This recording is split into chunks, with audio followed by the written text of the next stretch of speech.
Assalamualaikum warahmatullahi wabarakatuh, Ibu Endah. Waalaikumsalam warahmatullahi. Tentu saja dalam selama 3 tahun banyak hal-hal yang mungkin bisa kita kategorikan dalam dilema etika, dan memilah.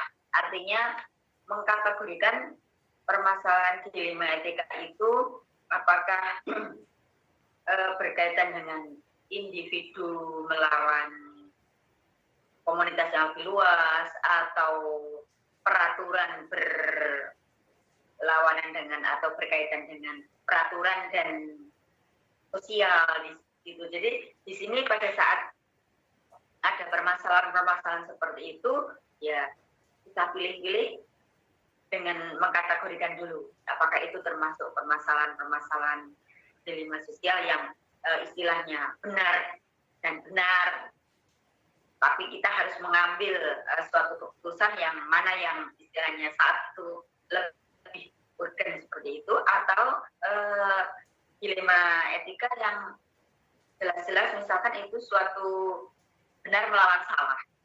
Nggih, Bu.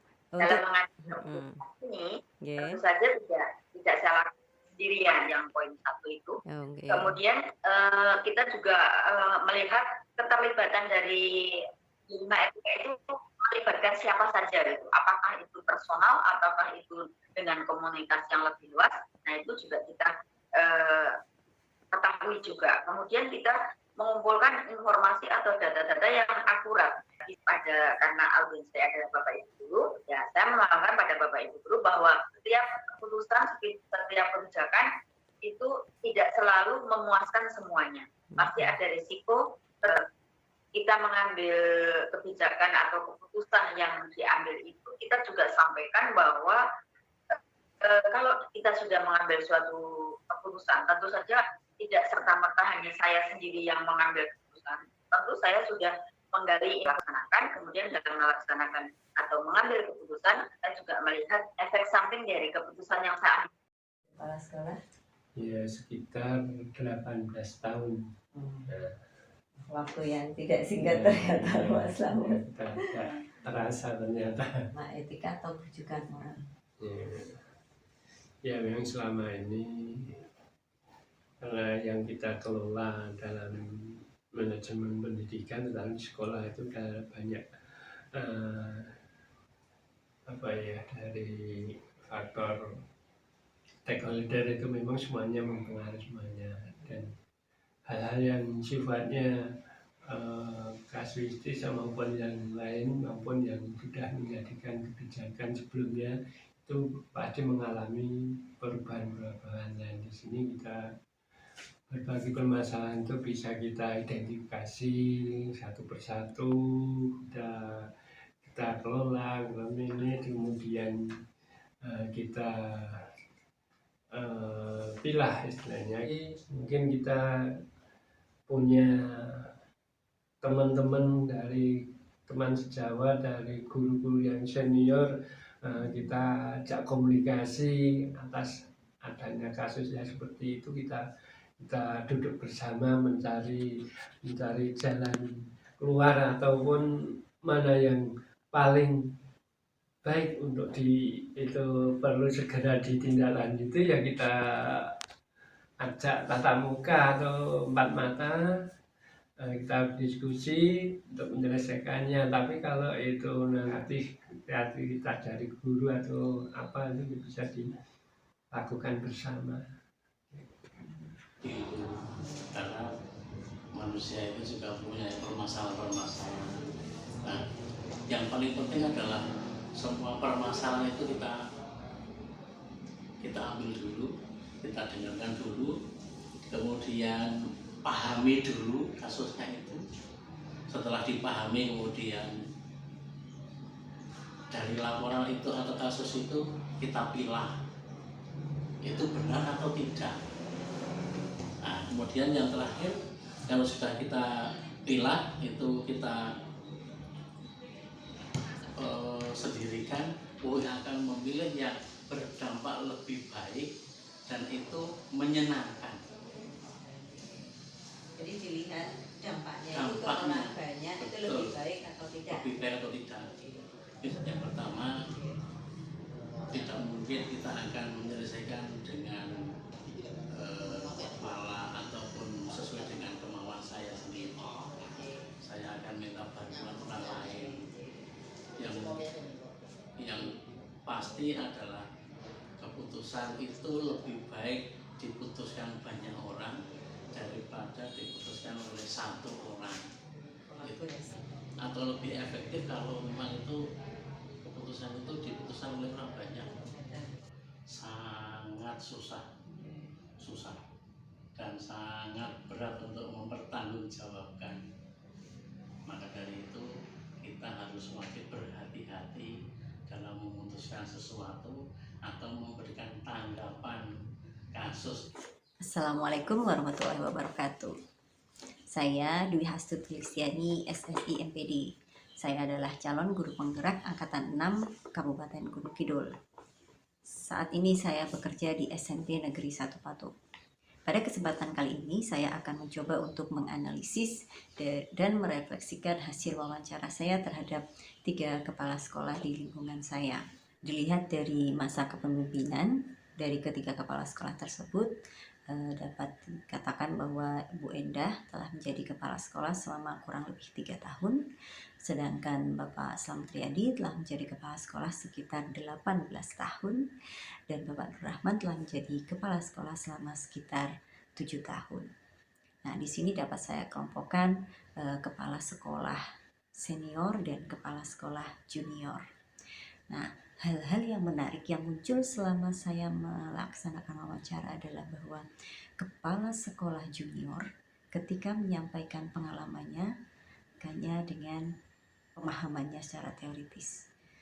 Misalnya ketika membahas tentang dilema etika, beliau sudah menyampaikan, dilema etika itu adalah kasus yang terkait benar dengan benar, sedangkan bujukan moral itu adalah kasus yang terkait dengan benar dan salah. Sedangkan untuk kepala sekolah yang lebih senior, beliau menyampaikannya apa adanya sesuai dengan pengalaman yang beliau alami. Kemudian yang hal menarik lagi bahwa kepala sekolah tidak menyebutkan adanya 4 paradigma maupun 3 prinsip pengambilan keputusan dan 9 langkah dalam pengambilan keputusan. Namun beliau itu menyatakannya secara tersirat.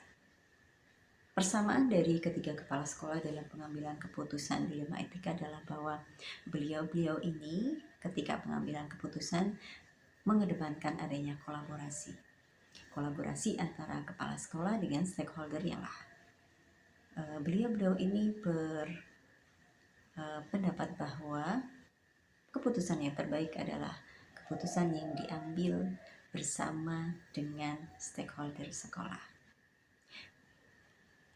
Persamaan yang lain adalah bahwa ketiga kepala sekolah itu semuanya menggunakan prinsip berbasis hasil akhir, di mana sasarannya adalah pengambilan keputusan yang berdampak positif atau membawa dampak positif kepada lebih banyak orang dibandingkan yang lebih sedikit orang. Perbedaannya adalah bahwa langkah-langkah yang beliau ambil itu untuk kepala sekolah yang junior, langkah-langkahnya terinci dan runtut, sedangkan untuk kepala sekolah senior, langkah-langkahnya masih secara umum. Untuk rencana dari Bapak Kepala Sekolah yang berhasil saya wawancarai, bahwa salah satu kepala sekolah menyampaikan bahwa harapan beliau ke depannya adalah adanya pengambilan keputusan yang kreatif dari guru maupun kepala sekolah. Di sini saya dapat menyimpulkan bahwa beliau telah menyampaikan dibutuhkannya opsi trilema. Sedangkan kepala sekolah yang lain menyampaikan bahwa kedepannya beliau akan lebih berhati-hati dalam pengambilan keputusan karena agar akibat-akibat negatif dapat diminimalisir. Sedangkan standar keefektifan dari pengambilan keputusan kepala sekolah yang berhasil saya wawancarai adalah bahwa menurut beliau keputusan terbaik adalah keputusan yang diputuskan bersama dengan komunikasi yang baik antara kepala sekolah dan stakeholder yang ada di sekolah. Kemudian bagaimana saya akan menerapkan pengambilan keputusan dilema etika di lingkungan saya. Saya akan berusaha untuk menerapkan apa yang sudah saya pelajari di modul 3.1 ini. Saya akan menerapkan 4 paradigma dilema etika, kemudian 3 dalam pengambilan keputusan, serta 9 langkah pengambilan keputusan. Dengan cara saya akan coba untuk mengidentifikasi dulu siapa saja yang terlibat dalam kasus tersebut. Kemudian saya akan mengumpulkan fakta-fakta dari permasalahan tersebut serta melibatkan stakeholder yang ada di sekolah. Kemudian saya akan berusaha menganalisis kasus tersebut bersama dengan orang-orang yang berkompeten.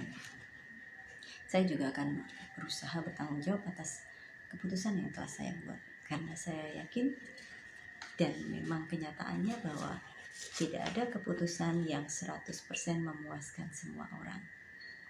Dan saya akan berusaha untuk berkomunikasi dengan stakeholder dan masyarakat di lingkungan sekolah agar keputusan yang diambil membawakan dampak yang baik kepada semuanya, dan tentu saja tidak akan bisa memuaskan semuanya. Demikian hasil analisis dan refleksi dari wawancara saya terhadap 3 kepala sekolah. Mohon maaf jika ada kekurangan. Terima kasih. Wassalamualaikum warahmatullahi wabarakatuh.